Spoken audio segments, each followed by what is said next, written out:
Bem, boa noite a todos e a todas. Deixa eu só compartilhar o material com vocês aqui, que não está aparecendo, não sei o que foi que houve.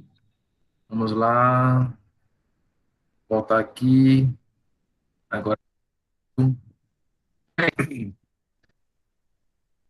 eu tinha disponibilizado para você suscitar interesse, como a nossa primeira aula foi uma primeira aula mais de bate-papo, porque alguns alunos são, inclusive, na extensão, na metropolitana, e geralmente a primeira aula é uma aula mais de conversa, mais de, digamos, de autoconhecimento, de conhecimento, de apaziguamento em relação daquilo que a gente vai ver no cinema, em relação à disciplina de construtores e, puramente, em relação à avaliação e aquilo que nós vamos dar enquanto conteúdo programático. Eu tinha já suscitado, nós vamos se ater, nesta primeira unidade, aos remédios constitucionais, e na segunda unidade vamos também se ater aos direitos políticos, né, entrando mais no direito penal,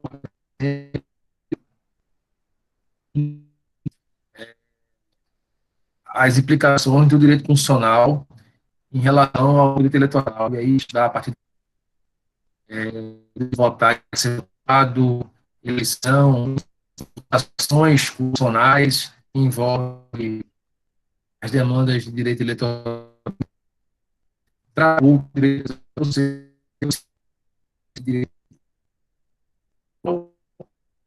porque na metropolitana não existe direito, então, sempre um pouco discutindo o direito eleitoral por dentro do direito constitucional, certo?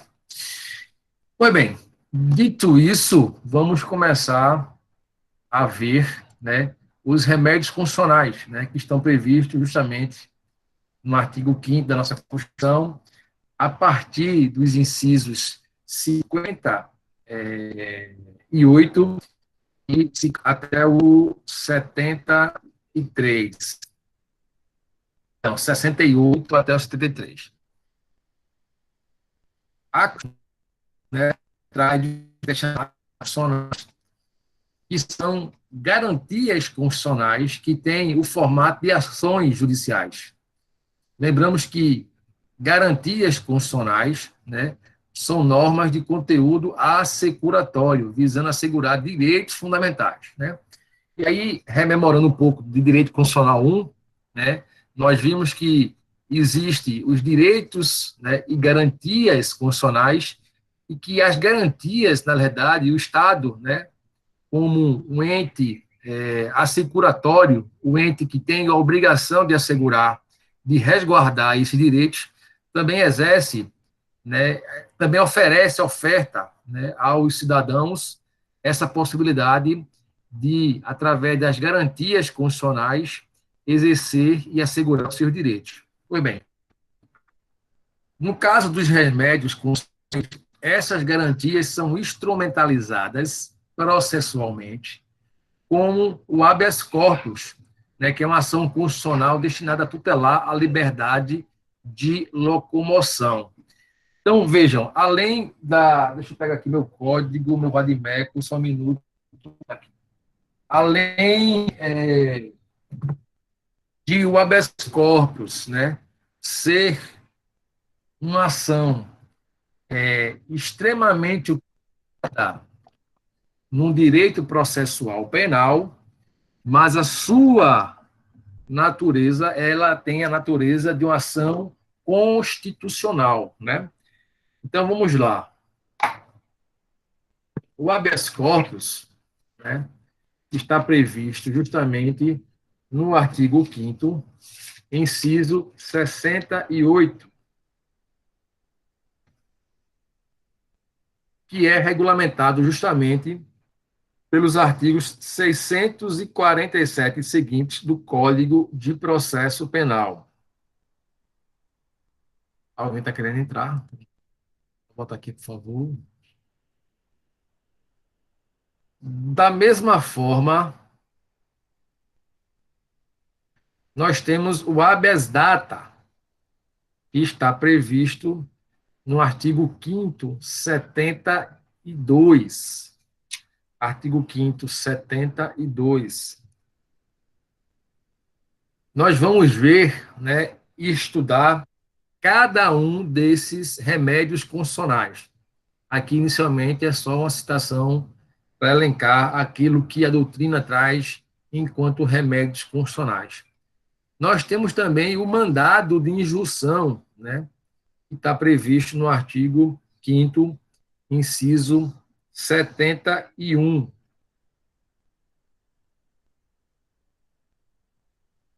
Além da ação popular, né, que é uma ação extremamente utilizada hoje por aqueles que têm resguardado o seu exercício de cidadão, nós vamos ver que o pressuposto para propor a ação popular é estar devidamente quite com a justiça eleitoral. Então, a quitação com a justiça eleitoral é justamente a chancela, né? É a garantia, é a comprovação que você está no auge dos seus direitos civis enquanto cidadão. Vamos também estudar o mandado de segurança individual e coletivo, que também é uma ação extremamente importante do ponto de vista processual para assegurar direito líquido e certo em cima do fomo bonizuris, né, da fumaça do bom direito, que são requisitos essenciais para nós impetrarmos o mandato de segurança, claro, contra atos e decisões de autoridades públicas. Pois bem, deixa eu ver se alguém aqui fez uma indagação, deixa eu ver, só um minuto. Ah, tá ok. Então, voltando aqui, então vejam. Professor, só uma pergunta. Então, Pode todos falar, Leandro. esses remédios, eles são regulamentados por leis assim específicas, menos o habeas corpus, que aí está dentro do Código Penal, mesmo nesses artigos, não é isso? Isso, está dentro do Código de Processo Penal, Ah, tá, joia, valeu. certo? Porque o habeas corpus também, como vocês sabem, é uma ação para garantir, né, o direito de ir e vir. Então, ela também tem esse cunho, né, processual. Inclusive, o deputado que foi preso, né, ele impetrou um habeas corpus no STF, né, justamente para, como estava preso por determinação, aquela decisão de prisão do deputado federal, o STF ele impetrou um habeas corpus justamente no sentido de reaver essa decisão ao STF. Então, o habeas corpus ele pode ser impetrado em qualquer instância, né? Qualquer instância você pode impetrar o habeas corpus. Por ser uma ação de cunho constitucional, você pode impetrar ela em qualquer instância, em qualquer jurisdição, certo? Pois bem, vamos aí tratar especificamente, claro, do habeas corpus, com a vertente mais constitucional, tá? Eu não vou aqui também entrar em detalhes de penal e processual penal, porque esse não é o foco da nossa disciplina, né? Vou tratar aqui habeas corpus com a nuance, com a roupagem do direito constitucional. Então, vamos lá. O habeas corpus eram as palavras iniciais da fórmula existente no mandado que o tribunal inglês concedia endereçado a quantos tivessem em seu poder ou guarda o corpo do detido. Como lembra Ponce de Miranda, a ordem era do teor seguinte: toma, literalmente, tome no subjetivo o habeas, né, tome o direito, dele o direito de exibir, de tomar, e o corpo deste detido e vem submeter ao tribunal o homem e ao caso. Então, o habeas corpus é justamente dar, bui, toma este corpo para que, a submeter à situação deste corpo, né, do habeas corpus, do fato de exibir, de trazer, de ter, de doar, de colocar à disposição este corpo, o tribunal pudesse apreciar e submeter o homem ao caso concreto. Certo?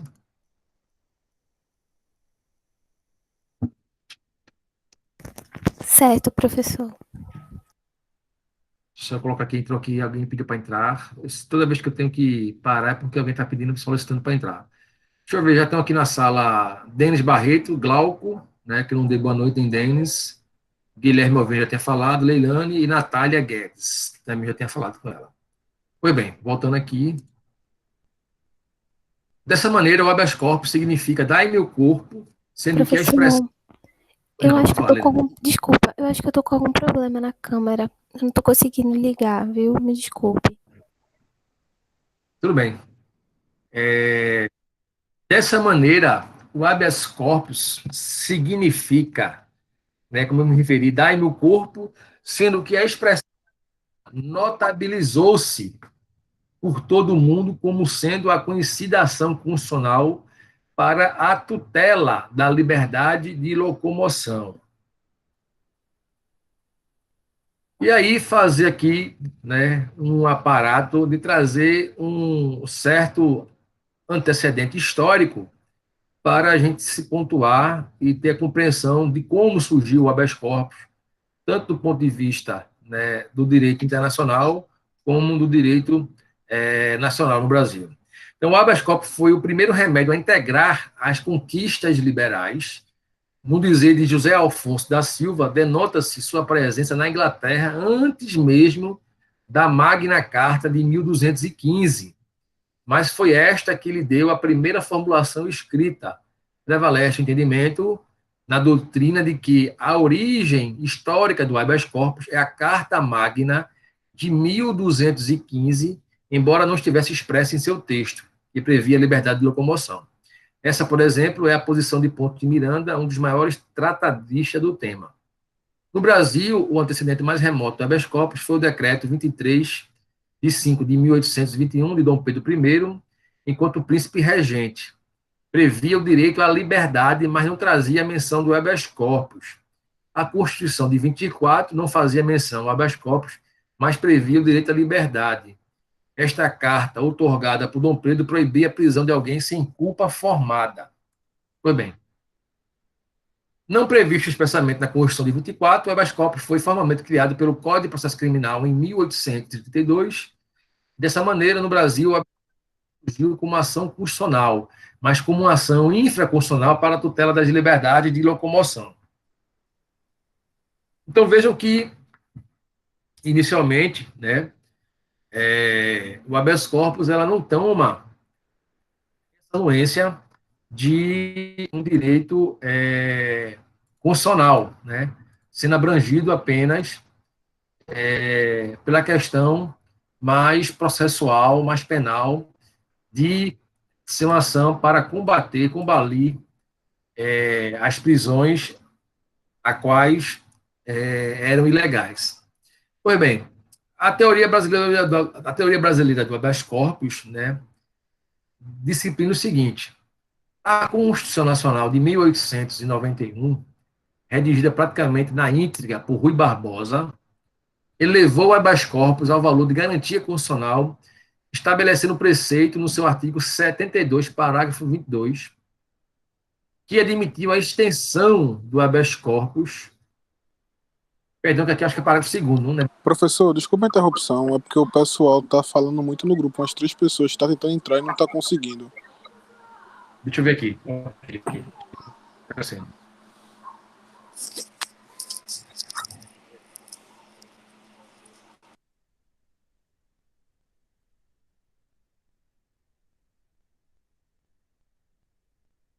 Ok. Aqui.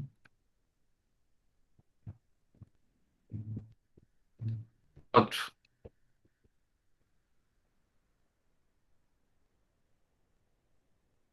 Eu só que todo mundo para dentro já. Deixa eu ver. Enes.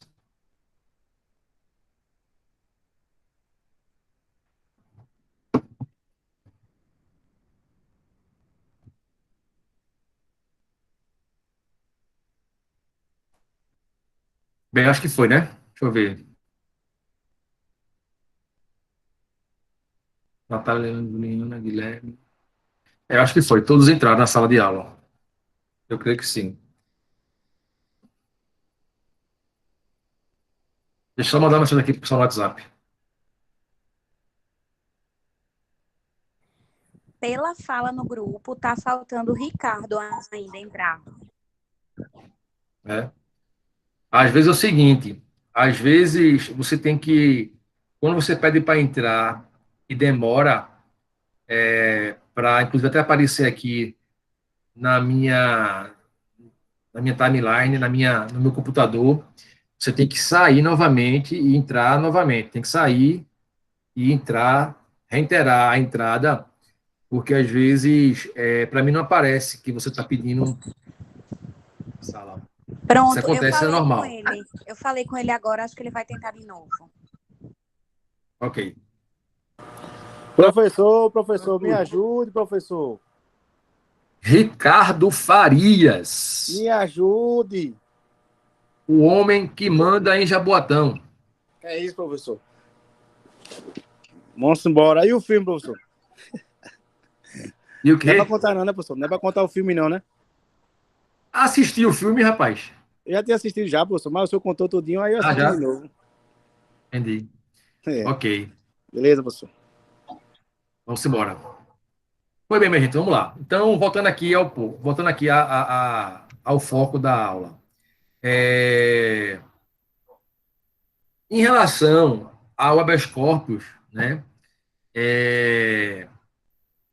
na teoria brasileira, né, como eu tinha me referido, a Constituição de 1891, que foi redigida por Barbosa, admitiu a extensão do habeas corpus, né, no sentido de ter essa natureza de uma ação constitucional. Vamos lá. Essa foi chamada teoria brasileira do habeas corpus. Dessa maneira, a teoria brasileira do habeas corpus é o tratamento diferenciado dado ao habeas corpus pela Constituição de 1891, através do qual a ação constitucional tutelava quaisquer direitos e não apenas liberdade de locomoção. Lembremos que, à época, não havia o mandato de segurança, motivo pelo qual o habeas corpus fazia as suas vezes. Então, veja que, inicialmente, né, a importância do habeas corpus no direito brasileiro, ela toma essa conotação de apenas não ser uma ação para defender a liberdade física de alguém, mas também para assegurar e garantir outros direitos, né? Mais ou menos o que seria hoje também a amplitude de uma ação híbrida, tanto de defender os direitos que se referiam à liberdade, como também outros direitos, no sentido de ter essa possibilidade de servir à época como uma espécie de mandato de segurança.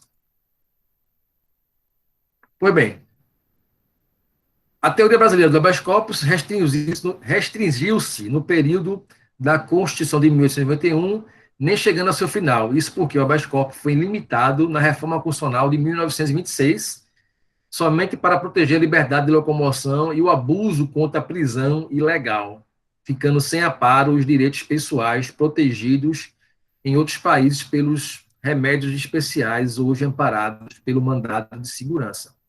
Dessa maneira, após o fim da teoria brasileira, o habeas corpus, em todas as constituições subsequentes, 34, 37, 46, 67 e 69, lembrando que a de 37, a de 67 e 69, nós vivíamos sob um período ditatorial, né? 37 Vargas, 67 e 69, a ditadura militar.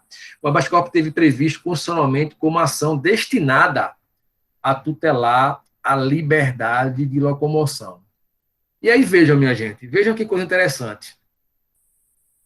Pela historicidade que eu demonstrei a vocês, né, o habeas corpus está presente em todas as nossas constituições, né, e passou a ter essa garantia de uma ação constitucional.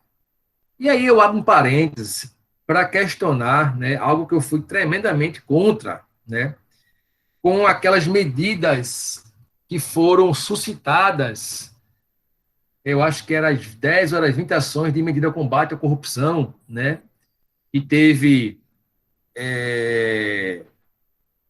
digamos assim, o ponto de partida após a Operação Lava Jato, e que uma das medidas era justamente suprimir o direito ao habeas corpus. Vejam que loucura e que absurdo, né? Você colocar em discussão uma proposta que era justamente suprimir a possibilidade que o nosso ordenamento constitucional, já consagrado com o direito ao habeas corpus, que pudesse suprimir o direito ao habeas corpus. Lembrando que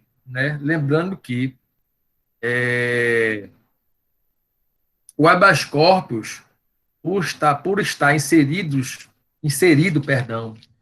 no título 2, que se refere aos direitos e garantias fundamentais, ela é cláusula pétrea.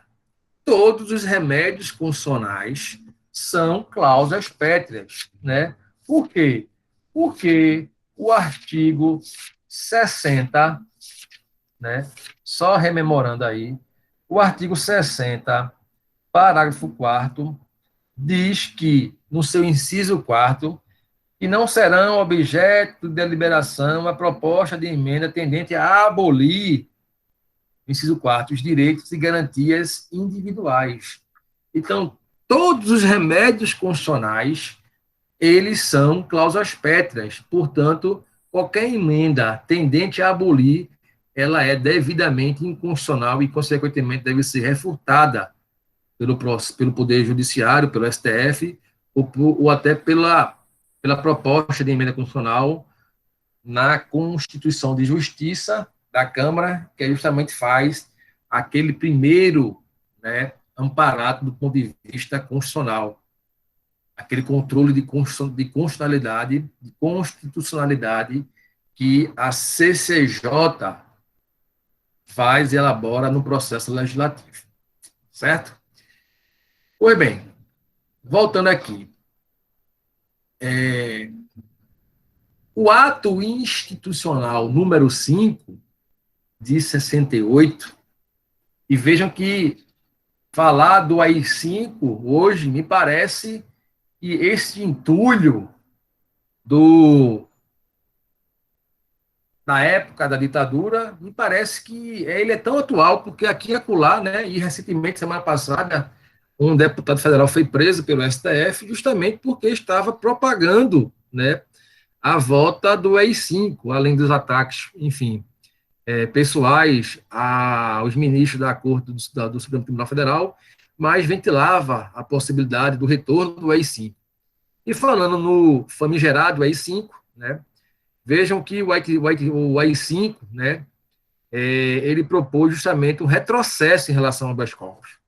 Pois bem, o ato institucional número 5, de 13/12/68, foi o quinto e o mais conhecido dos 17 grandes decretos emitidos pelo regime militar. O AI-5, como é conhecido, foi emitido pelo presidente Arthur da Costa e Silva, resultando na perda de mandatos de parlamentares contrários ao regime militar, permitindo a suspensão do Congresso, a suspensão dos direitos políticos e atingindo a garantia do habeas corpus. E aí previa no seu artigo 10 do AI-5, dizia o seguinte: fica suspensa a garantia do habeas corpus nos casos de crimes políticos contra a segurança nacional, a ordem econômica e social e a economia popular. Vejam que ironia do destino, vejam que incongruência.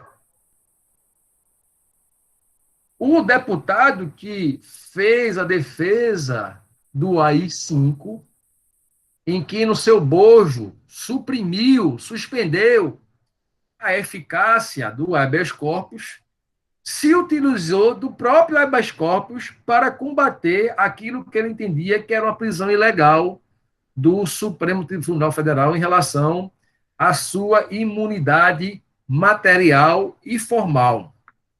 Então, vejam que ironia do destino, né?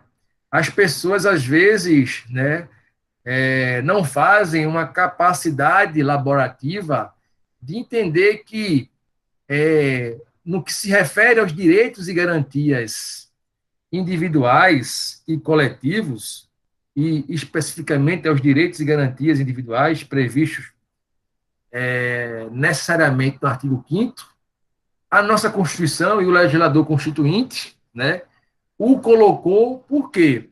Porque, historicamente, nós viemos de uma realidade, né, da época da ditadura, de um sistema de exceção e de supressão dos direitos e garantias individuais, e, especificamente, supressão naquilo que nós estamos tratando hoje do habeas corpus. Imagine hoje, minha gente, nós vivermos uma realidade onde, mediante uma prisão ilegal, né, você operador do direito, ou você vítima, né, desta ilegalidade, não poder, né, se utilizar de uma ação constitucional do habeas corpus para, pelo menos, né, discutir em cima do contraditório esta prisão ilegal em relação ao objeto que visa proteger a liberdade e o habeas corpus. Imagine que loucura seria, né, se nós não pudéssemos utilizar desta ação de uma das mais importantes do ponto de vista do nosso ordenamento jurídico. Pois bem, encerrado o regime militar, retornando-se à democracia, a atual Constituição Federal de 1988 dispõe sobre o habeas corpus, no artigo 78, que diz o seguinte: conceder-se-á habeas corpus sempre que alguém sofrer ou se achar ameaçado de sofrer violência ou coação em sua liberdade de locomoção por ilegalidade ou abuso de poder. Então, vejam que, de cara, né, inicialmente, o habeas corpus ele pode ser impetrado para aquele que já sofreu a ilegalidade da sua liberdade, ou aquele que se acha ainda na iminência de vir a sofrer, ou seja, aquele que se sente ameaçado, que pode vir a sofrer qualquer tipo de violência e coação em relação à sua liberdade de locomoção. Então, nós temos o habeas corpus, né, aquele que ataca já a decisão ilegal, e temos o habeas corpus preventivo, no sentido de prevenir qualquer tipo de ameaça ou violação à nossa liberdade de locomoção. Pois bem, e aí fica a indagação. O habeas corpus é uma ação exclusivamente do processo penal, né?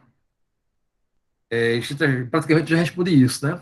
Embora regulamentado pelo Código de Processo Penal, nos artigos 647 e seguintes, o habeas corpus não é uma ação exclusiva do processo penal.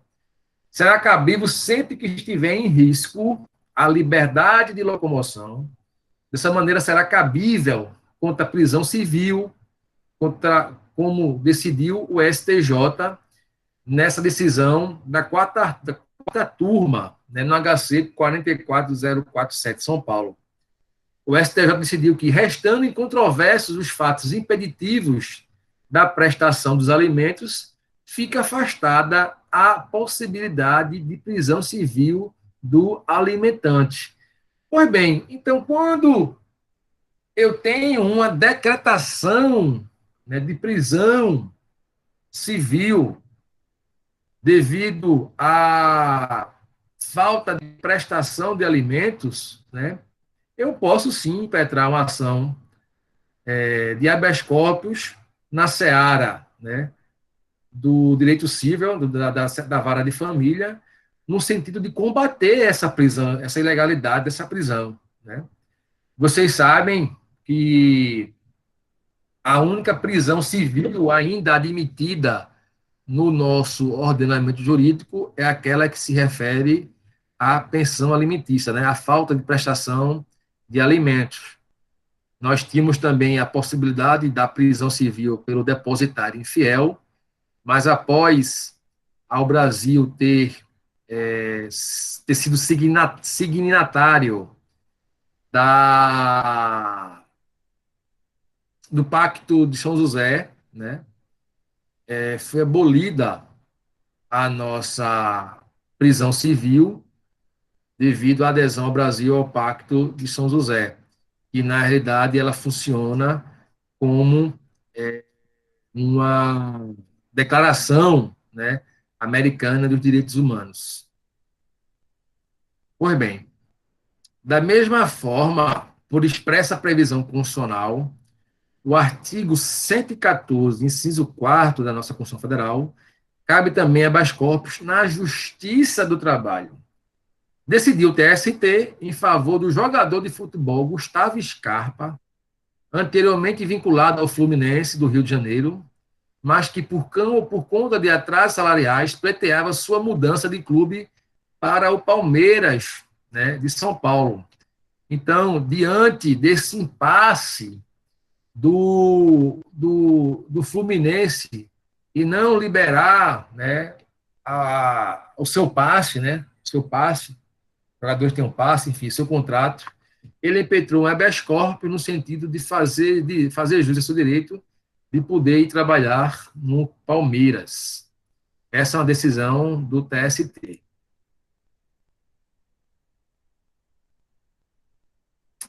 Voltando aqui. Professor, só uma dúvida aqui, só para aí que o senhor entrou nessa questão, tá certo, com relação ao pacto de prova. Quando a gente fala especificamente dele, já que ele proíbe a prisão por dívida, como é que fica o caso daquela prisão por pensão alimentícia? Ela também não seria considerada por dívida, querendo ou não? Seria por dever dinheiro ao seu filho, por aí vai? Tá. Deixa eu te explicar. É o seguinte, a prisão, no que se refere à prestação alimentar, ela não se trata de uma dívida, né? Porque ela tem natureza alimentar. Ela tem natureza alimentar porque se trata geralmente de o poder de, no caso, o filho ou a filha, no caso a prole, né? Que é responsabilidade e garantia do pai ou da mãe, né? De garantir o sustento, a alimentação dos seus filhos, tanto previsto no Código Civil, como também no Estatuto da Criança e do Adolescente. Então, a dívida, né? O não, a não prestação alimentar, ela não tem essa natureza de uma dívida, ela tem a natureza, principalmente, na responsabilização, né, dos genitores com os seus filhos. É uma responsabilização. Entra também nessa seara, né, do dever dos genitores em relação à educação e o cuidar dos seus filhos, da sua prole. E aí, nesse sentido, né, diferente da anuência no que se refere à prisão, no caso do depositário infiel, ela é totalmente diferente, porque o depositário infiel, à época, ele não tinha essa natureza de uma prestação alimentar, né? Era o depositário infiel, por exemplo, deixa aqui suscitar um exemplo para vocês entenderem o que era o depositário infiel para aqueles que não entendem, certo? Por exemplo, à época, isso eu sei porque eu trabalhei muito, meu primeiro estágio, no meu segundo estágio, foi justamente no fórum, e hoje é o Joana Bezerra, eu estagiei na vara civil e na vara de sucessões. E assim, à época, você comprava um carro, financiado, claro, existia a alienação fiduciária. O que era isso? Você comprava um carro, mas, ao mesmo tempo, a alienação fiduciária, o carro permanecia, né, no nome do banco ou da financeira, com todos os direitos de proprietário. Você, na realidade, era uma espécie de depositário, certo? Então, você só adquiriria verdadeiramente a propriedade deste automóvel após, claro, adimplir, pagar todas as prestações em que você financiou. O que é que acontecia? Muitas vezes, né, corriqueiramente, aquele que financiava o carro, ele não pagava, enfim, pagava 10 prestações, mas na 11ª não tinha condições de pagar e ficava inadimplente. Ao ficar inadimplente, deixava de pagar mais outra prestação, e aí a financeira, o banco, entrava com um pedido de reintegração, né, do carro, pedindo justamente reintegração não, a busca e apreensão do carro. Só que pelo contrato você era o depositário. Então, no momento que você escondia o carro, deixava de pagar, você passaria a ser o depositário infiel. Infiel por quê? Porque você não pagou, não adimpliu a sua dívida que você tinha com o banco em relação às prestações do carro financiado. E aí, o que acontecia? Muita gente escondia o carro, fugia, botava o carro no lugar incerto, não sabido.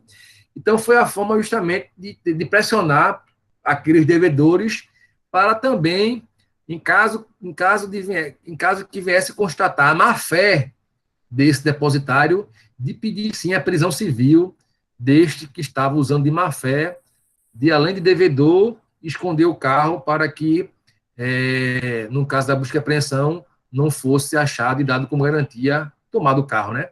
Daquele que estava devendo as parcelas em aberto, certo? Então, essa era a figura. Então, vejam que há uma diferença enorme em relação ao devedor de prestação de alimentos.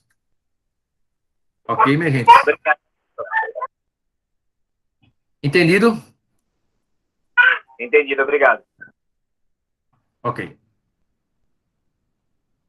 Professor, Oi, Natália. não, só uma coisa que eu fiquei assim, achando diferente, né? Porque na minha cabeça essa questão do habeas corpus tinha a ver com prisão de fato, assim, sabe? A pessoa tá presa num presídio, vamos dizer. E nesse caso trabalhista aí não foi isso, não é? É como se o conceito de prisão tivesse sido ampliado, na minha visão. Tipo assim, ele estava preso, entre aspas, o passe dele em um clube, e aí ele entrou com esse habeas corpus para ir para o outro, né? Eu achei muito interessante. Isso. Por isso que a natureza do habeas corpus, as pessoas têm a falsa impressão que é apenas a natureza penal e processual penal. Mas, na realidade, por se tratar de uma ação constitucional, você pode tanto, por exemplo, no caso do STJ, né, para relaxar uma prisão civil proveniente de uma pensão alimentícia não paga, como também na Justiça do Trabalho em relação a um passe de jogador que estava preso a um outro clube, entendeu? Então, devido a essa noção, né, essa envergadura de ser uma ação, de ser um remédio constitucional, ela tem uma abrangência muito maior do que a seara processual penal.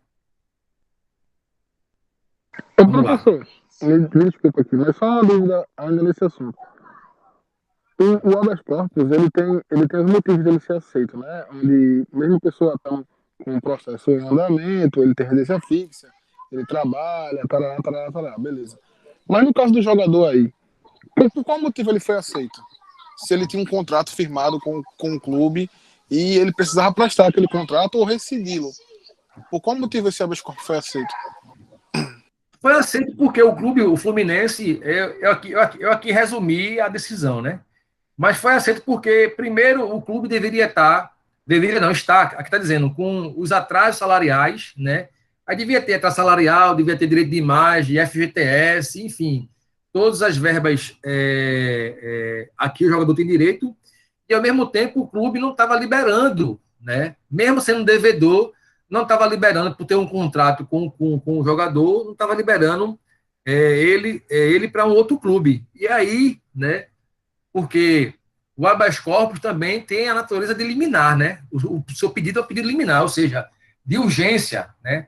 De necessidade. Quando entra com o habeas corpus, você tem que alegar, no caso, para pedir essa cautelar, né, essa urgência, que você demonstre, né? Primeiro, a arbitrariedade, a ilegalidade daquilo que você está combatendo, mas, principalmente, né, o que a gente chama a fumaça do bom direito, né?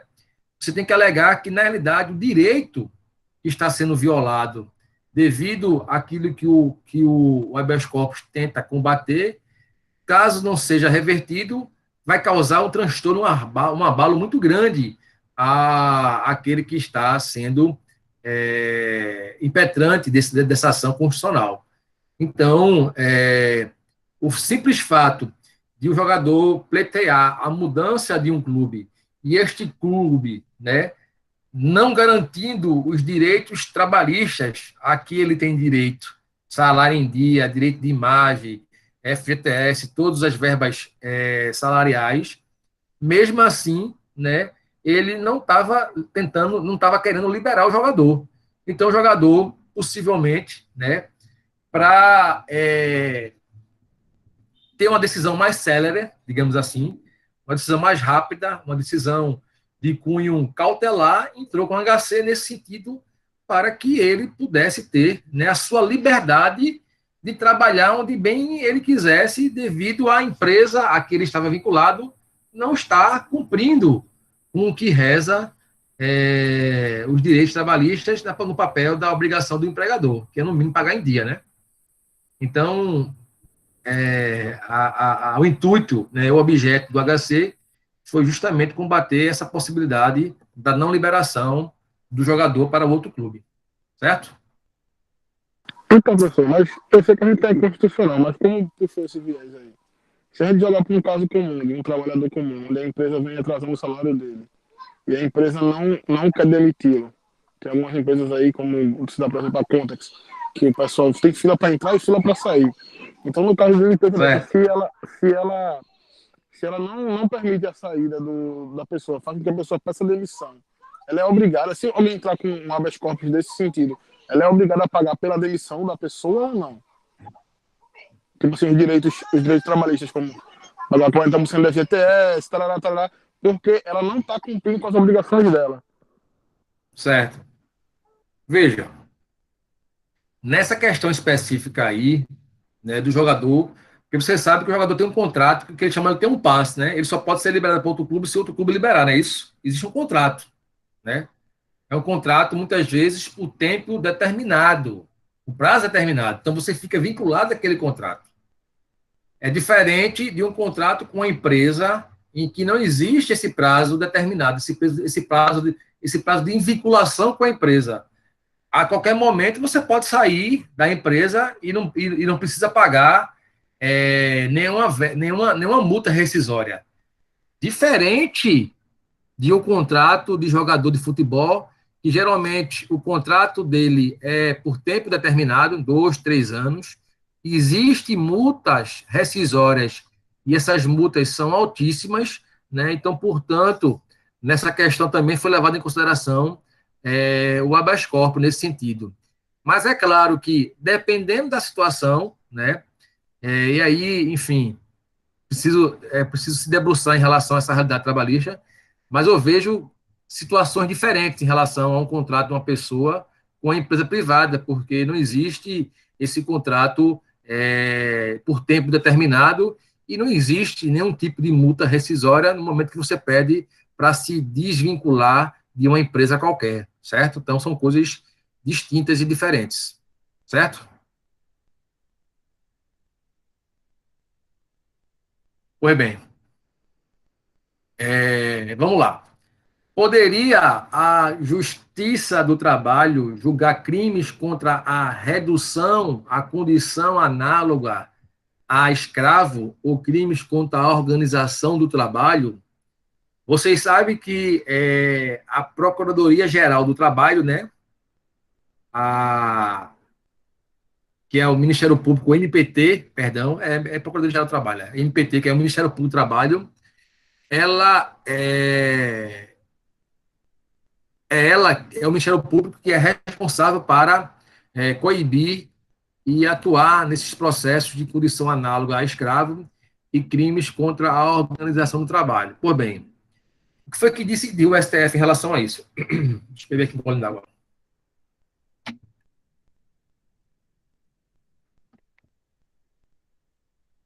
Decidiu o STF que não, que a Justiça do Trabalho, no que se refere a ações penais, né, não teria competência para processar e julgar as ações penais. Então, vejam que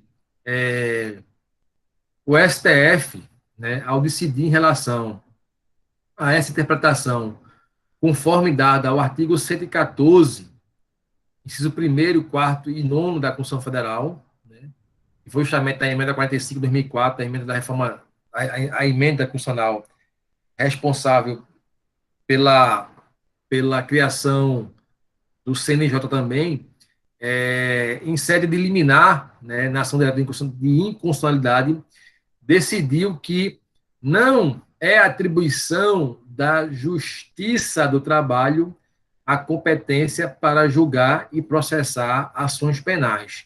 Portanto, neste caso, não caberia, né, logicamente, a ação penal na Justiça do Trabalho para julgar esses crimes de redução à condição análoga de escravo e crimes contra a organização do trabalho, no que se refere à seara penal. Pois bem, e o habeas corpus, né, enquanto recurso na seara do processo penal. Vejam, no que se refere ao Código de Processo Penal, prevalece o entendimento de que o habeas corpus ele não é um recurso, mas sim uma ação constitucional. Isso porque nem sempre será cabível contra uma decisão judicial, podendo ser impetrado contra ato de um delegado de polícia ou até mesmo de um particular. Uma peculiaridade do habeas corpus, né, no processo penal, e aí vocês vão ver com mais detalhes, eu estudei isso faz muito tempo e confesso que não estou lembrado das peculiaridades em relação a isso, mas o fato é que o habeas corpus, muitas vezes, no processo penal, ele é utilizado para, sim, como apesar de não ser um recurso, mas com natureza de recurso, principalmente para trancar ações penais, né? Ou seja, trancar a ação penal é justamente fazer com que a ação penal deixe de prosseguir, né? Trancar aquela investigação ou trancar aquela ação penal. Então, ela é muito utilizada nessa seara, né? Quem viu, por exemplo, aquela Domingo no Fantástico, eu não assisto Fantástico, mas só vi a chamada no relance, em relação àquele padre lá de Goiás, que estava sendo investigado pelo Tribunal de Justiça devido a desvio de milhões de lavagem de dinheiro em relação à sua obra lá em Goiás, né, na cidade que eu esqueci o nome. Pois bem, foi uma ação de habeas corpus que ele impetrou no Tribunal de Justiça de Goiás e que trancou a ação penal a que ele estava respondendo, né? Ou seja, houve um trancamento da ação penal e, consequentemente, essa ação penal ela deixou de seguir adiante. Então, o habeas corpus também tem essa peculiaridade do ponto de vista do processo penal.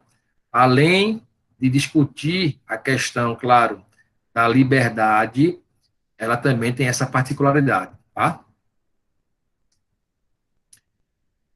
No que se refere ao direito a ser tutelado no habeas corpus, vejam, o direito, né, que é tutelado no habeas corpus é justamente a liberdade de locomoção, que é o direito de ir e vir e de ficar em liberdade, né?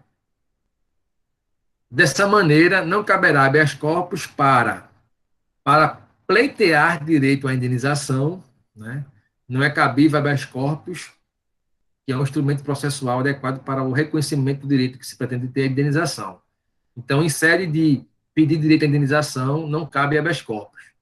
Para obter documentos, o habeas corpus é remédio destinados a coigir violência ou coação ilegal da liberdade de ir e vir do indivíduo, inaplicável, pois, em casos que envolva o não fornecimento de certidões ou documentos.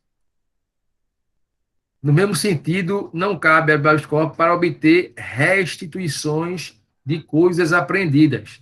Não é o habeas corpus a via processual adequada à restituição de coisas apreendidas em inquérito policial, devendo observar-se, para tanto, o procedimento previsto no artigo 118 do CPP, que diz Só para a título de informação a vocês, o artigo 118, acho que é justamente no que se refere a busca e apreensão. Deixa eu ver aqui, 118,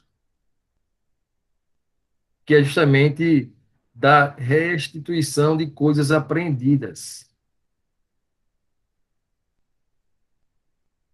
Então, é uma ação de restituição de coisas apreendidas e muitas vezes, na fase de inquérito, você faz esse peticionamento, esse requerimento no âmbito do inquérito policial.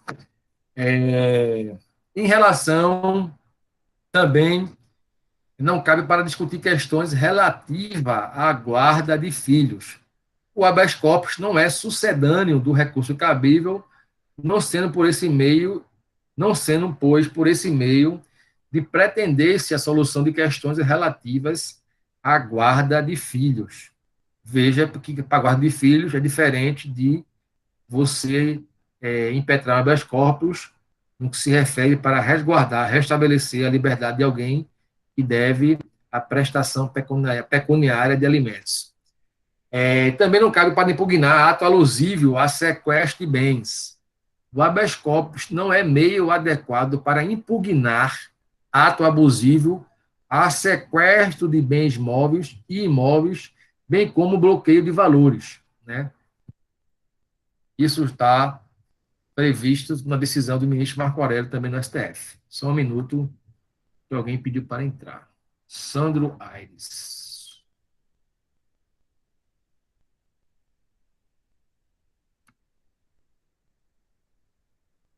E, por fim,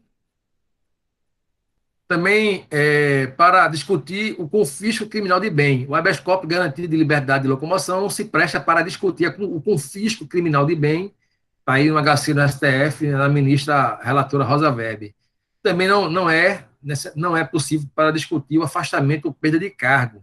O afastamento ou perda do cargo de juiz federal não são ofensas atacáveis por habeas corpus, decisão do STF, do ministro Gilmar Mendes, em 2011, nesse HC aí, 99829. E também para atacar decisão de impeachment. Processo de impeachment, decisão proferida pela Câmara dos Deputados, via processual inadequada. No caso, a insurgência a que se opõe o impetrante, em rigor, diz respeito a eventual obstáculo do exercício dos direitos políticos e não o direito de ir e vir. Agravo regimental que se nega a provimento. Pela data de 2016, isso se refere ao processo de impeachment da ex-presidente Dilma Rousseff, que deve ter impetrado com HC, justamente para ter a ela garantido, né, seus direitos políticos, e recorreu, através de agravo regimental, ao STF, e o ministro Teori Zavascki que negou, afirmando que o HC não era peça adequada para discutir a questão do exercício, né, do obstáculo aos exercícios dos direitos políticos. E, definitivamente, por fim, minha gente, né, no que se refere à restituição de documentos, segundo o STJ, não cabe habeas corpus para restituição de CNH, Carteira Nacional de Habilitação, apreendida porque tal apreensão não inibe a liberdade de locomoção, mas apenas a condução do veículo automotor. Inquestionavelmente, com a decretação da medida, segue o condutor da habilitação com a capacidade de ir e vir para todo e qualquer lugar, desde que não o faça como um condutor do veículo. Possivelmente, nesse caso, né, o sujeito deve ter perdido a CNH dele, ou por questão de pontos, ou por ter dirigido embriagado ao volante, e requereu, aí levantou a tese, por se sentir ameaçado, né, ou combalido o seu direito de ir e vir, por não ter carteira de habilitação, e o STF negou o HC por entender que não estava, né, o impetrante com as liberdades de locomoção de ir e vir abaladas devido a não ter a sua carteira nacional de habilitação. uma coisa até interessante, né? Mas vejam que o STJ, nesse sentido, não seguiu, não entendeu que era cabível o HC nesse objeto, nesse caso, em relação à CNH. Para questionar a sequência de processo administrativo, o habeas corpus não é instrumental próprio a questionar a sequência de processo administrativo, né? Ou seja, o sujeito, no âmbito de um processo administrativo, entrou com HC para frear ou para colocar fim, para questionar um processo administrativo que estava na seara administrativa. E, por fim, para discutir o direito de vista, para discutir o direito de visita do filho menor. Habeas corpus não é remédio processual adequado para a tutela do direito de visita de menor cuja guarda se disputa judicialmente. Decisão aí do ministro César Peluso, em sede de HC do STJ. Então, vejam a importância, né, muitas vezes, né, em temas diversos, em que muitas vezes é impetrado o HC devido à sua particularidade de uma ação constitucional, devido à sua abrangência, né, no que se refere a possível, né, ameaça ou violência à liberdade e também para combater atos ilegais no que atinge a liberdade enquanto garantia constitucional do direito de ir e vir.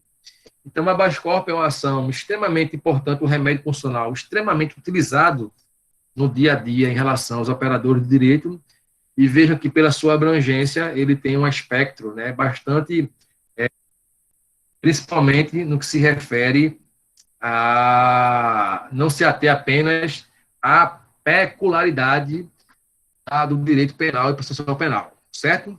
Pois bem, dito isso,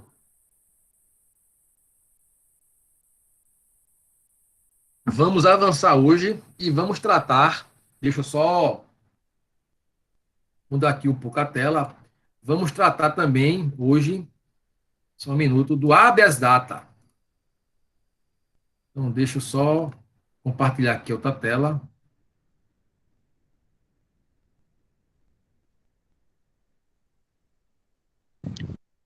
Professor, esses slides vão ser disponibilizados? Sim, com certeza. Hoje ainda. Tá, joia. Obrigada. Eu colocarei lá no portal, certo? Professor, Pois não? o portal, ele tá com um problema. Inclusive, professor, de Sério? outra matéria, quando o senhor faz a inclusão, ou qualquer outro professor faz a inclusão no portal, fica indisponível, como se o senhor não tivesse incluído nada.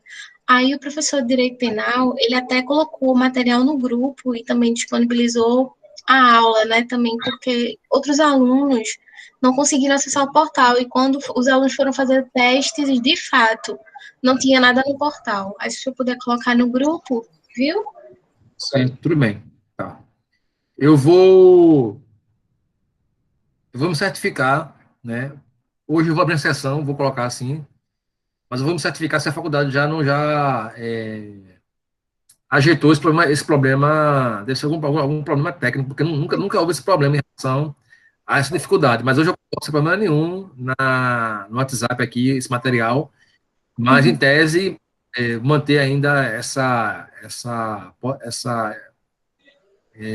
indicação, né, de colocar o material no portal, para vocês justamente se habituarem à cultura de ir no portal, porque o portal, ele não apenas se coloca um material que é dado em sala de aula, mas também os links das aulas gravadas.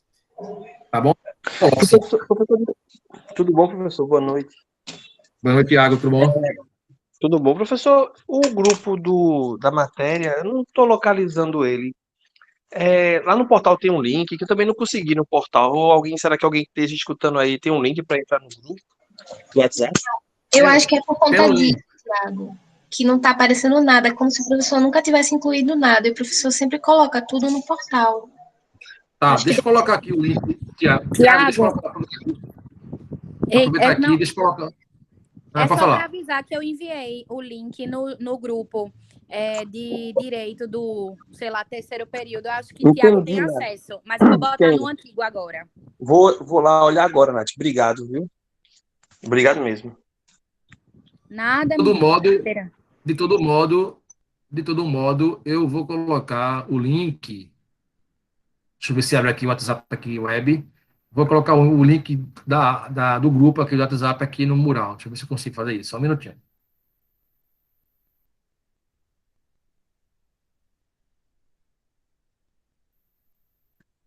Pronto, Nath. Já usei o link lá que você mandou, já tô no grupo, viu? Obrigado mesmo.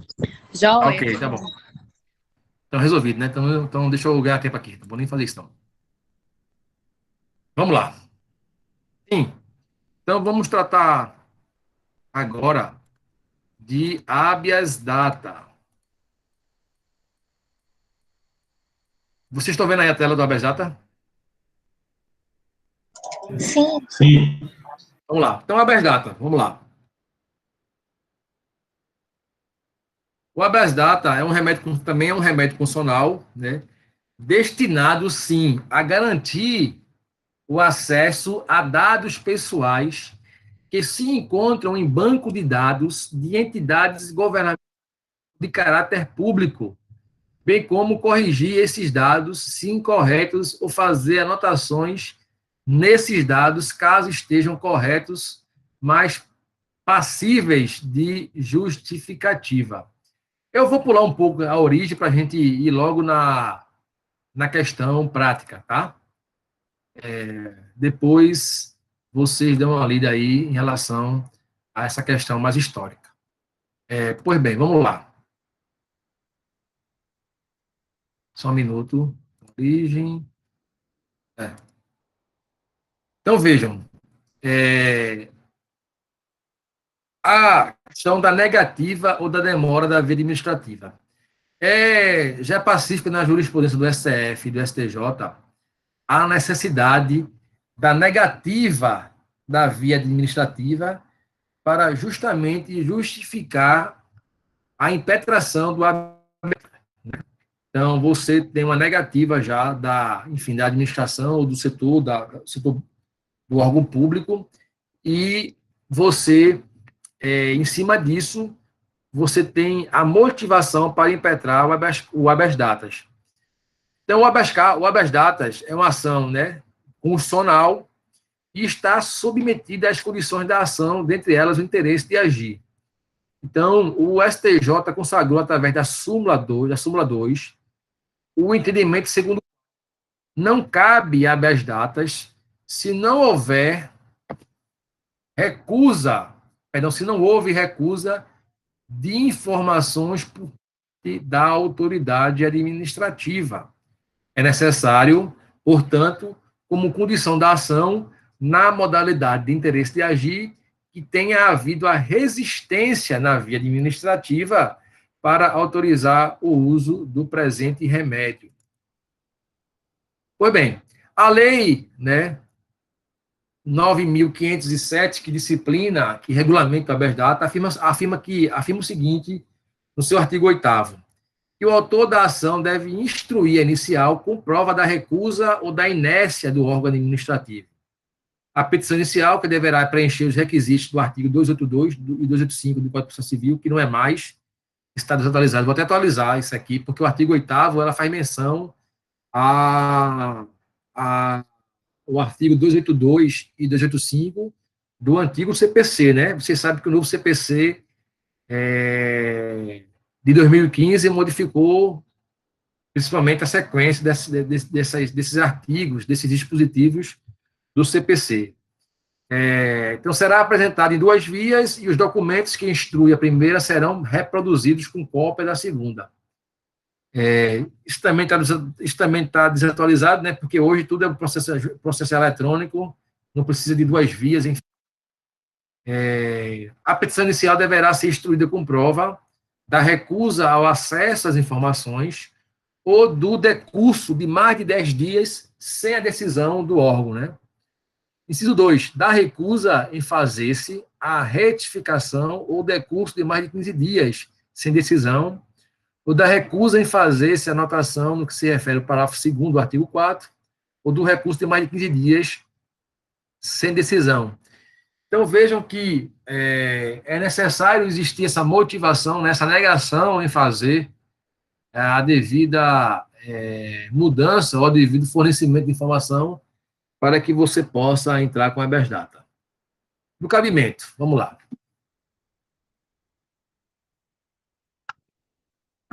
Conforme previsto no texto constitucional, visa o remédio do exame assegurar apenas o conhecimento de informação relativas à pessoa do impetrante constante de registros ou banco de dados, conhecimento delas e a retificação de dados. Segundo a Lei 9507, também se mostra admissível a habeas data para se proceder à anotação de esclarecimento ou justificativas no registro de dados. Então, vejam, por exemplo, eu entro com a solicitação no INSS, né, para ver o meu histórico de contribuição do FGTS, perdão, do INSS, naqueles vínculos das minhas empresas que eu tive durante o longo tempo que eu trabalhei, né? Isso chama o CENIS. Então, todo trabalhador, quando ele é contratado, ele é empregado, né? As empresas têm que fazer a contribuição do INSS. E o que acontece? Muitas vezes, né? Por exemplo, eu trabalho numa empresa e acabei de ser demitido.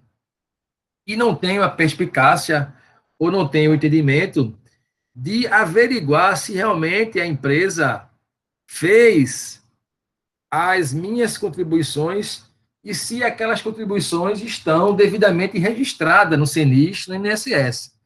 Porque se não tiver, eu, com certeza, consequentemente, não contarei o tempo, né, para contribuição e uma futura aposentadoria, né? E aí eu faço um requerimento ao INSS em relação a isso. Claro que isso hoje você consegue ter acesso ao CENIS pela internet, você, enfim, entra no portal do INSS e consegue fazer isso. Mas antigamente não tinha essa disponibilidade, né? Você tinha que entrar com pedido administrativo no INSS e às vezes demorava, enfim, infinitamente dias, meses e até mesmo às vezes dependendo anos. Então era passível justamente de entrar com a habeas data, justamente para ter acesso, né, a esses dados, a essas informações e também se houvesse, caso fosse de não existir alguma anotação em relação ao seu FGTS, perdão, ao seu INSS, você poderia também se utilizar do habeas data para fazer o devido registro e comprovar que trabalhou naquela empresa para que ela anotasse devidamente que o INSS fizesse a devida anotação em relação ao INSS que não foi devidamente registrado, devido à ausência de repasse de contribuição da empresa para o INSS. Pois bem, portanto, o dispositivo constitucional...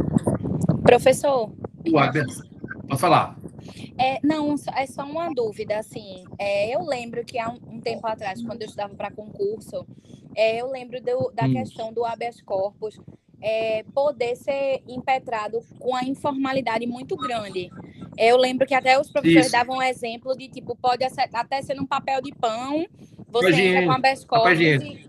Aí, como é que, assim, eu queria só entender como é que isso funciona na prática, se essa informalidade, assim, já que os processos hoje são eletrônicos, e se o habeas data tem a mesma informalidade ou não. Veja, com relação ao habeas corpus, ainda há essa possibilidade, digamos, dessa informalidade, né, em relação ao habeas corpus. Mas ainda, inclusive até vi hoje, acho que eu li alguma coisa que o TJ de Pernambuco já começou o processo de transformar a litigância no direito penal, que hoje ainda é para o processo físico, em eletrônico, né? Então, possivelmente, né, com essa mudança, né, e com a adesão do processo penal no PJE, né, na Justiça Eletrônica, possivelmente essa capacidade, essa informalidade, ela vai deixar de existir, né? Porque como é que o juiz vai conhecer de um habeas corpus se ele estará vinculado apenas ao PJE, a petição eletrônica? Então, a tendência é que essa particularidade, com o tempo, ela deixe de existir. Com relação com a habeas data, não há essa informalidade, tá? A doutrina não traz essa particularidade até onde eu li, não traz essa informalidade em relação ao habeas data. Porque, primeiro, a habeas data, você impetra no que se refere a um direito seu, né? E principalmente em relação hoje com a Lei de Segurança de Dados, né? A LGPD, a Lei Geral de Processamento de Dados, as questões que envolvem informações de cunho pessoal, elas tomaram um vulto muito importante no que se refere à proteção. E uma outra particularidade e peculiaridade do habeas corpus é que você pode impetrar um habeas corpus, né, para defender o direito de liberdade de terceiro, entende? Então, você, no que se refere à legitimidade, né, e aí falando um pouco mais de processual civil, a legitimidade de impetrar, o interesse de agir do habeas corpus é diferente do interesse de agir do habeas data, entende? Há uma diferença do ponto de vista processual. Então, estamos falando principalmente do que se refere às questões processuais, a ações distintas que exigem, né, do ponto de vista das condições da ação, digamos assim, do interesse de agir, são coisas distintas, ok? Tá, joia, professor. Obrigada. Nada, querida. Vamos lá. Então, vamos lá. Portanto, o dispositivo constitucional que prevê o habeas data possui dupla finalidade. A primeira é a obtenção de informações existentes em órgãos governamentais ou órgãos de caráter público, informação que versem sobre a própria pessoa do impetrante. E a segunda finalidade é a eventual retificação dos dados neles constantes. Por fim, como dissemos, a lei criou uma terceira finalidade do habeas data, que é a anotação nos assentamentos de contestação ou explicação sobre dados verdadeiros mais justificável. Tá? Outros sim serão gratuitos o procedimento administrativo para acesso às informações e retificação de dados e para anotação de justificação, bem como a ação do habeas data. Essa terceira hipótese, criada pela lei, tem como justificativa a ideia de evitar ou remediar possíveis humilhações que possam sofrer o indivíduo em virtude de dados constantes que, apesar de verdadeiros, seriam insuficientes para uma correta e ampla análise, possibilitando uma interpretação dúbia ou errônea se não houvesse a oportunidade de maior esclarecimento. Então, segundo o STF, não caberá habeas data para pleitear o direito ao esquecimento. O habeas data é via processual inadequada ao atendimento de prestação do autor de sustar a publicação de matéria em site eletrônico. Inclusive, eu preciso até me ater a isso, que semana passada eu vi que o STF estava discutindo justamente sobre essa questão do direito ao esquecimento. Foi uma decisão que foi a plenário e que me parece, eu não li, eu só li a chamada, mas não me ativa ao caso concreto. Mas vejam, para quem não sabe, o direito ao esquecimento é o seguinte, vejam, deixa eu aqui rememorar, por exemplo, um caso de Xuxa Meneghel, né? Xuxa Meneghel, que fez aquele filme, né, que envolveu uma cena de certa nudez com uma criança e que aquilo causa, né? Hoje, na realidade, com a vigência do Estatuto da Criança e do Adolescente, causa uma certa conflito, né, e uma certa deturpação da imagem da autor, da atriz, da apresentadora hoje, Xuxa Menegal. Então, por ela se sentir incomodada com esta situação e com essa veiculação, por exemplo, nas redes sociais, ela, em um certo momento, ela pleiteou, entrou na justiça para que, né, os sites, né, e as redes sociais, a rede da internet, não fosse permitido vincular qualquer notícia ou qualquer imagem referente a este filme. Inclusive, me parece que ela chegou até a comprar todas as cópias desse filme, enfim. Então, ela pleiteou justamente o direito ao esquecimento, porque para ela, hoje, o fato desse filme existir, ela atinge, né, moralmente, atinge a sua índole, atinge sua moral, principalmente após que ela, com o decorrer do tempo da sua carreira, começou, ela cresceu, né, teve uma certa ascensão, justamente enquanto apresentadora de um programa de criança. Então, ela achou por bem entrar com esse direito ao esquecimento. Então, o que o STF decidiu, né, nesse sentido? Que o habeas data seria a via inadequada ao atendimento de pretensão do autor de sustar qualquer tipo de publicação de matéria em site eletrônico. Então, vejam que, neste caso, né, o direito ao esquecimento, o STF não concordou com a via processual via habeas datas. Vamos lá. Quem são os legítimos, né, para impetrar o habeas data? Qual é a legitimidade? Quem é que tem essa legitimidade? Pode ser pessoa física ou jurídica, brasileira ou estrangeira, já que todos são titulares de direito à informação. Como o habeas data só pode pleitear informações da pessoa do impetrante, né, não será possível impetrá-lo para obtenção de informações de terceiro, salvo em uma exceção, que já decidiu o STJ. Em se tratando de dado pessoal ou personalíssimo, somente a pessoa em cujo nome consta o registro tem legitimidade ad causa ou legitimação para agir, à exceção feita aos mortos, quando então o herdeiro legítimo ou o cônjuge superstite poderão impetrar o remédio constitucional. Então, em caso, né, de um parente, né, de um cônjuge morto, né, o cônjuge vivo ou o herdeiro tem essa legitimidade para entrar com a habeas data e fazer a devida obtenção de informação ou a devida retificação de algum dado ou de uma informação que esteja causando algum dano em relação à pessoa que morreu.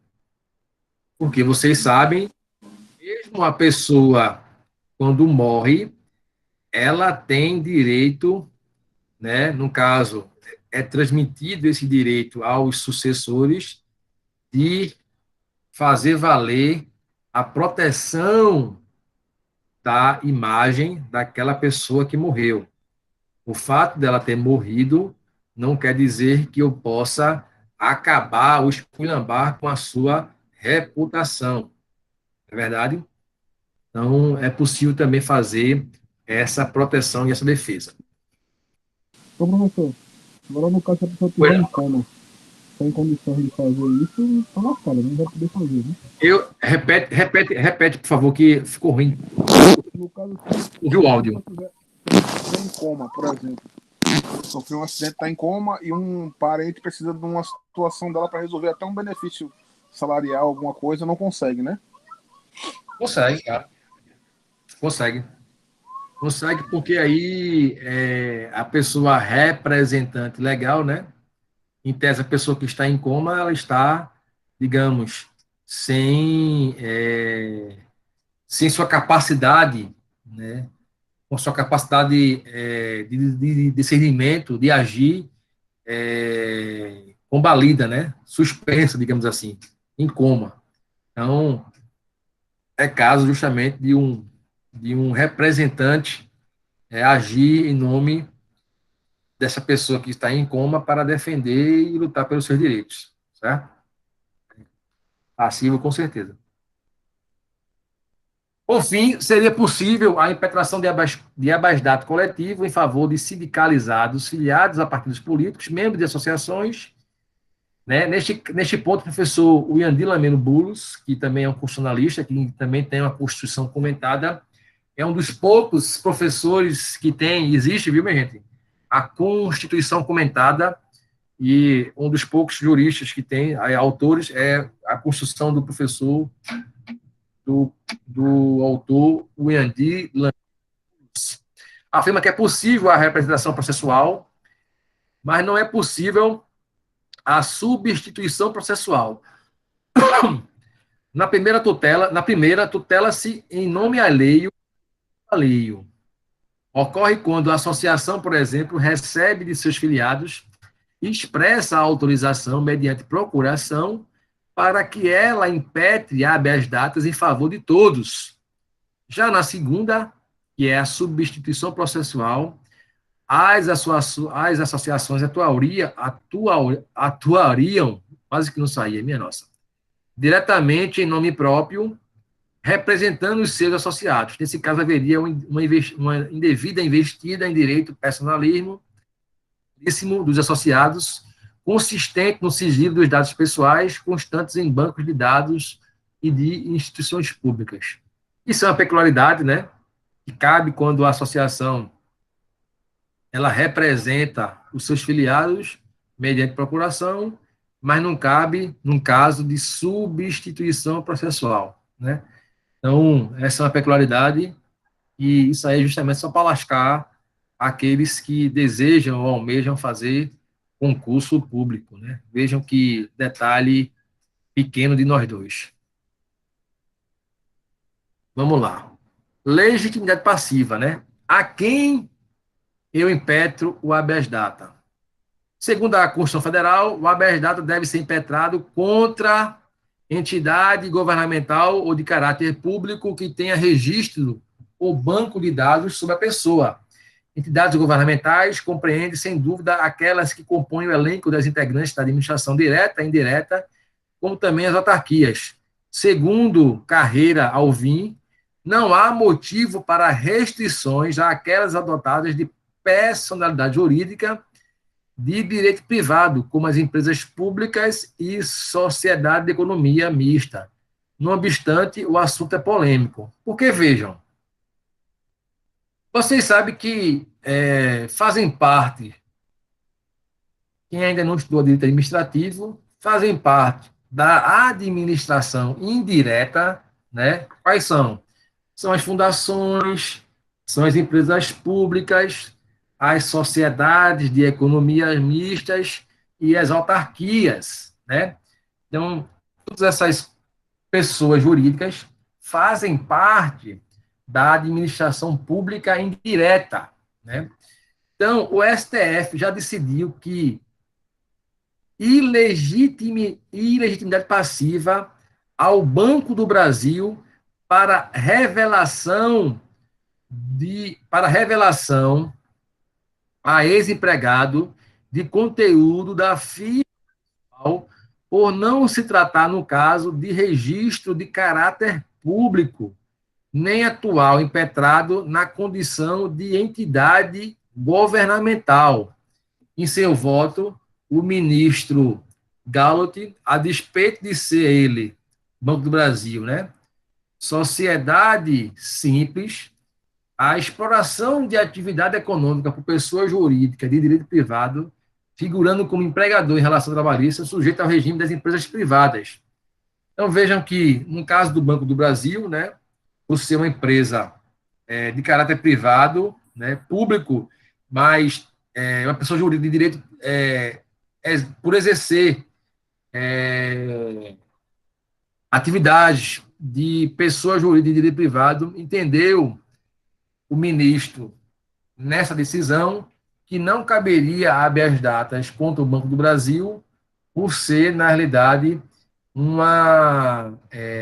a Caixa Econômica é empresa pública, o Banco do Brasil acho que é uma SA. Então, por isso, entendeu que não seria cabível essa impetração em relação a habeas datas.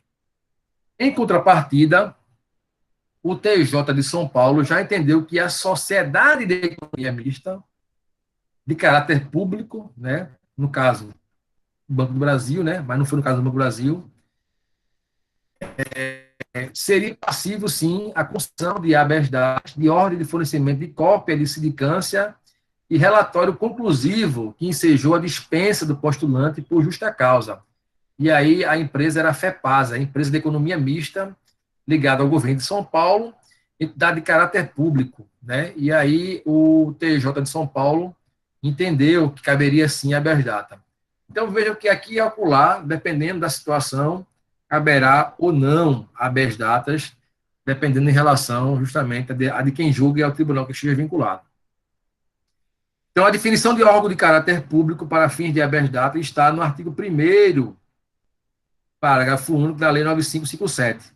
Então, considera-se de caráter público todo o registro ou banco de dados contendo informações que sejam ou que possam ser transmitidas a terceiros ou que não sejam de uso privativo do órgão ou entidade do órgão, perdão, só um minuto, minha gente, do órgão ou entidade. Perdão, que aqui do órgão ou entidade. Acho que eu só um minutinho aqui, para eu diminuir aqui, porque eu comi aqui uma parte do... Deixa eu só ajeitar aqui, só um minutinho. Está fora de esquadro. Ou entidade produtora ou depositária das informações. Deixa eu só melhorar aqui, só um minutinho, para ele. Ajeitar aqui. Ao vivo e a cores, aqui é feito programa de auditório, né? Tem que ser ao vivo e a cores.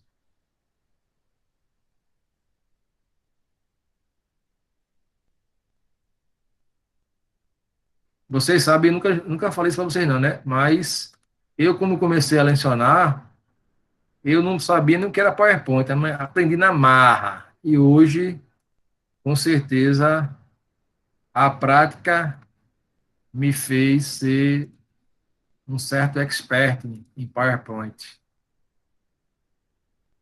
Não sabia nem digitar, nem para onde ia, mas a curiosidade fez valer o interesse e eu consegui hoje, enfim, dominar o PowerPoint. Vamos lá. Em relação ao sigilo fiscal no Brasil, né? O habeas data e a lei de acesso à informação. Vamos lá. Coisa recente, né? A lei de acesso à informação e também, posteriormente, a lei de proteção a dados. Pois bem. Deixa eu ver aqui. Minha gente, só uma pergunta. Vocês já estão exaustos? Porque, vejam, só uma indagação. Realmente, a aula online, ela é muitas vezes um pouco, eu não digo tediosa, mas cansativa, né? Porque fica aqui só o orador falando, e muitas vezes trazendo slides ou trazendo algumas coisas que fazem parte do entorno do tema, e às vezes a aula fica cansativa. E também a gente, eu não acho produtivo a gente dar aqui na aula virtual aquela paradinha estratégica para beber água, quebra muito a aula e, na verdade, a gente perde o ritmo, né? Então, geralmente, quando a aula ela fica exausta, eu costumo justamente indagar vocês se realmente é melhor parar ou continuar. Porque em sala de aula, na realidade, o ambiente é outro, né? Não que o tema não seja importante, mas muitas vezes, por isso que eu sempre trago assuntos do cotidiano, decisões, para a gente debater, discutir e justamente gerar esse questionamento e gerar essa percepção do mundo real naquilo que nós estamos dando em sala de aula, certo? Pois bem. Então, voltando aqui, estamos terminando já.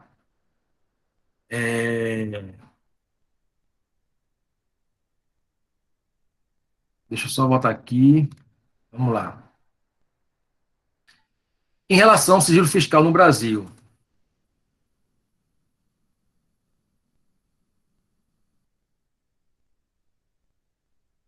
enquanto o artigo 1º e o artigo 2º da lei 12.527, né, que é a Lei de Acesso à Informação, dispõe sobre a legitimidade passiva, ou seja, sobre quem se sujeita aos pedidos de acesso à informação, o artigo 10 da referida lei trata da legitimidade ativa. Logo, esse dispositivo disciplina quem pode pretender acesso às informações ou a dados públicos com base na Lei de Acesso à Informação. Sendo assim, resta-nos investigar os limites e possibilidades que permeiam a maneira como se processa esse acesso, especialmente pelo fato de se ter de obrigatoriamente permear a aplicação do texto do artigo 10 para os limites constitucionais vigentes. Então, o que é que diz o artigo 10 da Lei de Acesso à Informação?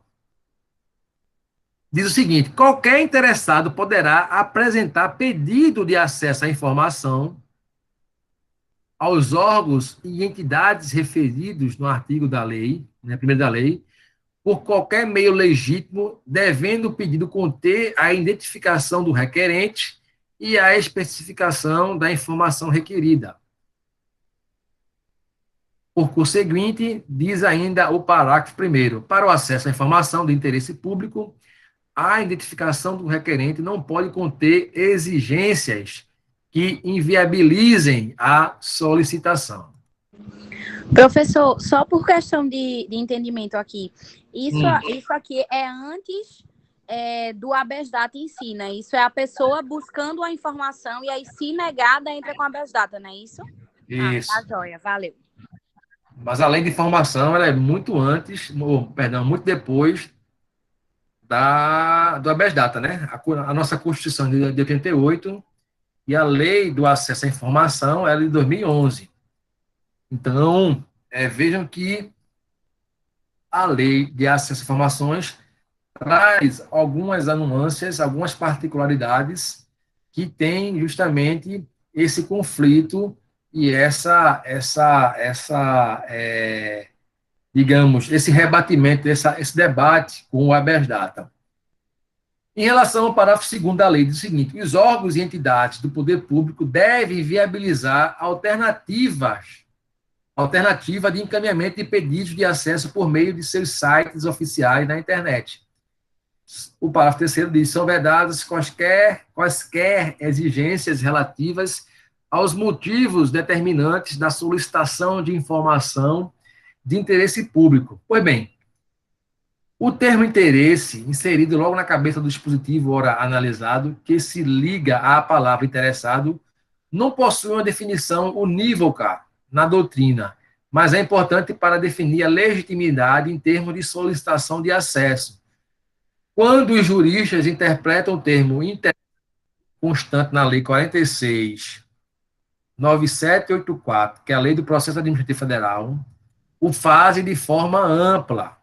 Dispõe que a condição de interessado em obter informações do processo é de quem tem interesse, ou seja, qualquer pessoa, certo? Então, há um conflito em relação à lei do processo administrativo, que é aquele que tem interesse a ter acesso às informações, e o habeas data, que diz que só o legítimo, né? Aquele que tem interesse a entrar com a habeas data é aquela pessoa que quer buscar informação sua, da própria pessoa impetrante do habeas data. Pois bem. Segundo decidiu a segunda turma do STJ, ao julgar o recurso especial, o contribuinte que passa por fiscalização por parte do fisco pode ter acesso a dados fiscais sobre si por meio da Lei de Acesso à Informação, não sendo cabível habeas data para ter acesso a um documento que registra atividades fiscais desenvolvidas por autoridades fiscais. Então, vejam o que o STJ. Eu posso impetrar uma ação com base na lei de acesso à informação para ter acesso aos dados fiscais sobre a minha pessoa, mas não posso impetrar o habeas datas para ter acesso a um documento que registra atividades fiscais desenvolvidas por autoridades fiscais, certo? A questão objeto do recurso constitucional dizia respeito ao chamado registro de procedimento fiscal, que é de uso privativo da Receita Federal e contém informações abrangendo terceiros e não o contribuinte, neste caso o recorrente e o autor do habeas data. Nada obstante ter votado pela improcedência do recurso, o relator do caso, Humberto Martins, avaliou que a Lei 12.527, a chamada Lei de Acesso, seria o instrumento mais adequado, pois o fato a ser documento interno e que, em tese, pode até a atividade fiscalizar a Receita Federal, não significa que a parte interessada não possa ter acesso ao registro das atividades fiscais desenvolvidas pelos auditores fiscais junto ao contribuinte, disse o relator. Pois bem, a Lei 9507/97 passou a regular, também no Brasil, o acesso à informação e disciplinou o rito do habeas data, passando a ser considerado de caráter público todo o registro ou banco de dados contendo informações que sejam ou que possam ser transmitidas a terceiros e que não sejam de uso privativo do órgão ou entidade produtora ou depositária de informações. Então, a lei, de acesso à informação, ela regulamentou o acesso a informações previsto justamente no artigo 5º, inciso 33, da nossa Constituição, dizendo o seguinte: passou a dispor sobre os procedimentos a serem observados pela União, Estados e Distrito Federal e municípios, com o fim de garantir o acesso às referidas informações, estando a ela subordinados os órgãos públicos integrantes da administração direta dos poderes executivo e legislativo, incluindo as Cortes de Contas, o Judiciário, o Ministério Público, as autarquias, as fundações públicas, as empresas públicas e as sociedades de economia mistas e demais entidades controladas direta e indiretamente. Vejam, o que é que diz o artigo 5º, inciso 33, que é justamente do acesso à informação? Diz o seguinte: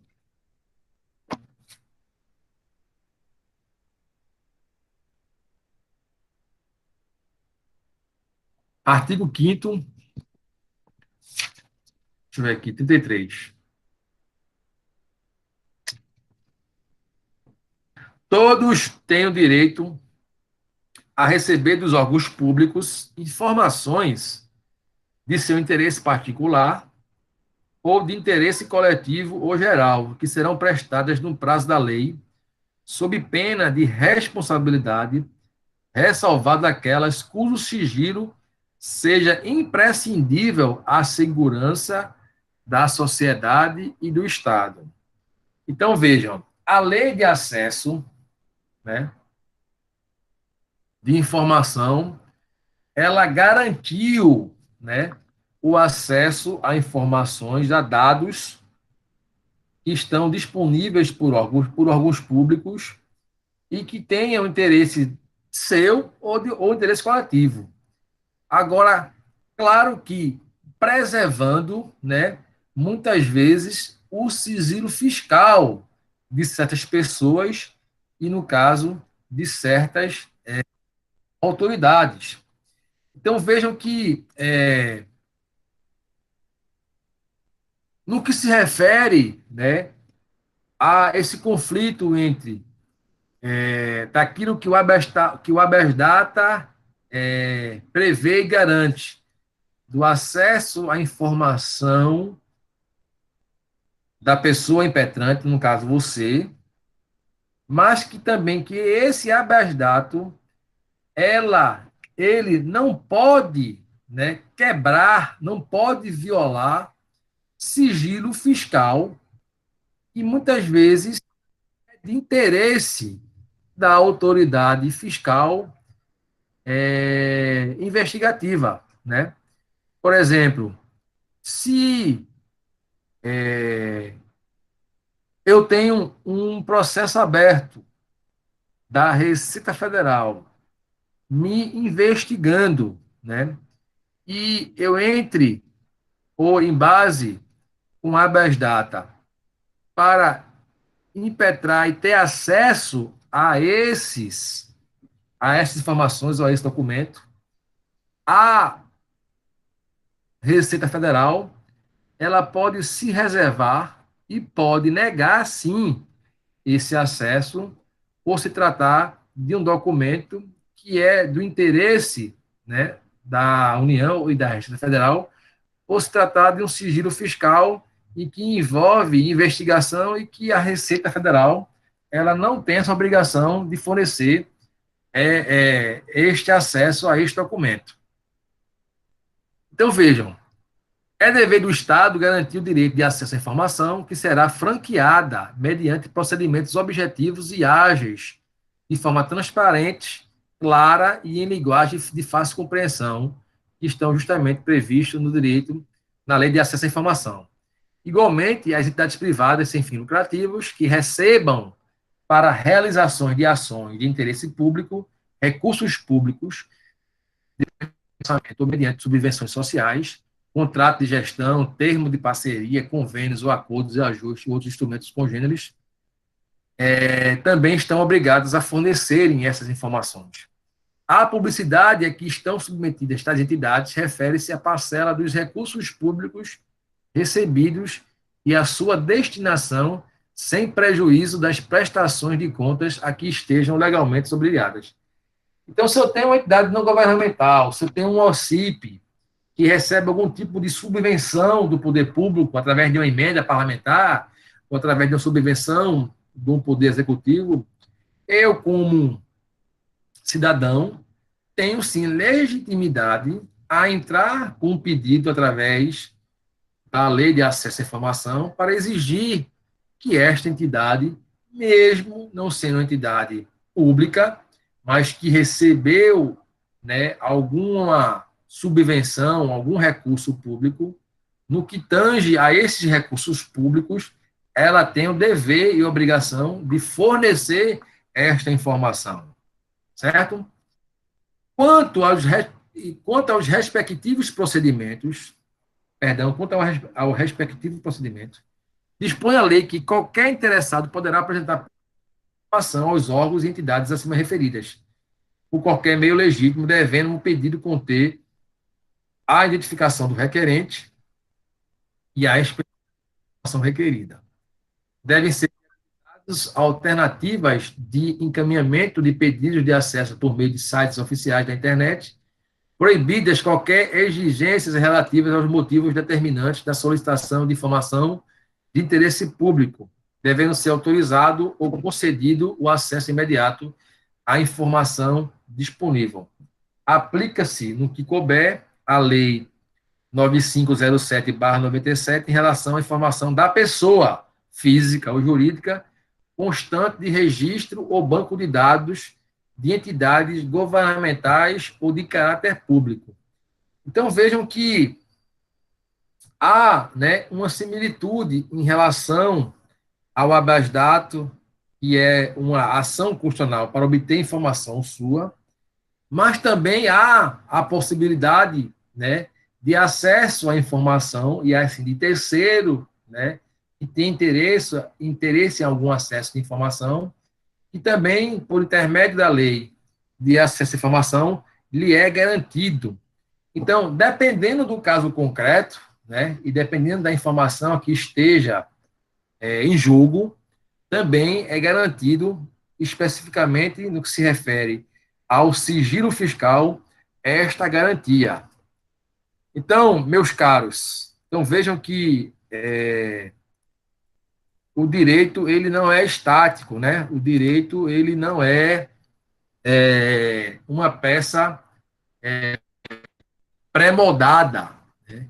O direito é sempre algo em construção, é sempre algo que, dependendo daquilo, né, do caso concreto, há possibilidades de se levantar teses e de discutir, né, o objeto desta tese sobre diversos ângulos, né? E aí sim cabe, né, ao operador do direito se debruçar na sua argumentação e no seu conhecimento em relação àquilo que pretende defender ou arguir. Pois bem, dito isso, por hoje, né, encerraremos por aqui a nossa da terça-feira, desejando a vocês, né, aqueles que ainda estão conosco, que não queiram se pronunciar, e nos veremos para a semana, sem falta, e que esse material eu irei colocar a pedido no grupo do WhatsApp, porque, segundo informação, acho que foi Leilane que me relatou isso, eu não sei se foi Leilane, que há problemas de acesso ao portal.